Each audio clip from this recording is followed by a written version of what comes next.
এই উপলক্ষে আজকে খালেদা জিয়ার রোগ মুক্তির জন্য আমরা এখানে মিলাদ আয়োজন করছি। সারা বাংলাদেশে মিলাদ হইতেছে, দোয়া হইতেছে খালেদা জিয়ার জন্য।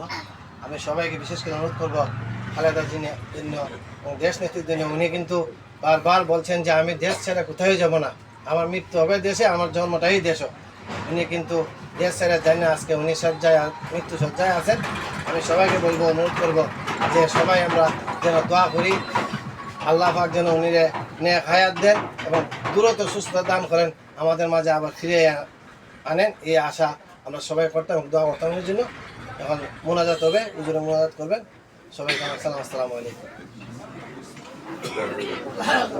اللهم آمين اللهم آمين اللهم آمين يا الله يا رحمن يا رحيم يا حي يا قيوم ربنا ظلمنا أنفسنا وإن لم تغفر لنا وترحمنا لنكونن من الآخرة حسنة وقنا عذاب النار. اللهم آمين. ربنا لا تزغ قلوبنا